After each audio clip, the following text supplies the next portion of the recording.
Hi అండి, అందరికీ once again happy new year. ఏంటి ఈవిడ మళ్ళీ హ్యాపీ న్యూ ఇయర్ చెప్తుంది అనుకుంటున్నారా?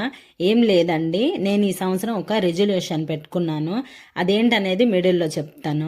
ప్రతి ఒక్కరు ఈ 365 రోజులు నవ్వుతారు, ఏడుస్తారు, బాధపడతారు. అంటే ఇయర్ మొత్తం షడ్రుచుల సమ్మేళనం లాగే వెళ్తుంది. కానీ హ్యాపీగా ఉన్న రోజుల కంటే బాధపడే రోజులే మనం ఎక్కువగా గుర్తు చేసుకుంటాం కదండి. వాటికి కారణం ఏంటంటే కోపం. మీకు అర్థమైపోయింది కదండి నా రెజల్యూషన్ ఏంటో అనేది. అవునండి, నాకైతే చాలా కోపం, అది పుష్కలంగా ఉందన్నమాట. దీనివల్ల చాలా సఫర్ అవుతున్నాను నేను కూడా. అందుకే ఈ ఇయర్ మొత్తం ఎవరి మీద కోపం అవ్వకుండా నేను ఏ ప్రాబ్లం అయినా కూడా కూల్గా సాల్వ్ చేసుకోవాలనేసి అయితే డిసైడ్ అయిపోయానండి. డ్యామ్ షూర్గా పాటిస్తాను.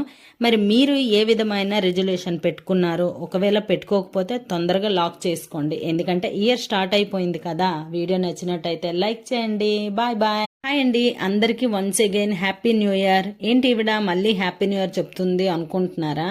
ఏం లేదండి, నేను ఈ సంవత్సరం ఒక రెజల్యూషన్ పెట్టుకున్నాను. అదేంటనేది మిడిల్లో చెప్తాను. ప్రతి ఒక్కరు ఈ 365 రోజులు నవ్వుతారు, ఏడుస్తారు, బాధపడతారు. అంటే ఇయర్ మొత్తం షడ్రుచుల సమ్మేళనం లాగే వెళ్తుంది. కానీ హ్యాపీగా ఉన్న రోజుల కంటే బాధపడే రోజులే మనం ఎక్కువగా గుర్తు చేసుకుంటాం కదండి. వాటికి కారణం ఏంటంటే కోపం. మీకు అర్థమైపోయింది కదండి నా రెజల్యూషన్ ఏంటో అనేది. అవునండి, నాకైతే చాలా కోపం, అది పుష్కలంగా ఉందన్నమాట.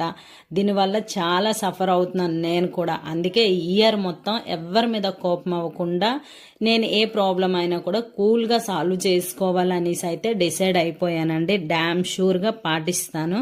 మరి మీరు ఏ విధమైన రెజల్యూషన్ పెట్టుకున్నారు? ఒకవేళ పెట్టుకోకపోతే తొందరగా లాక్ చేసుకోండి, ఎందుకంటే ఇయర్ స్టార్ట్ అయిపోయింది కదా. వీడియో నచ్చినట్టయితే లైక్ చేయండి. Bye bye.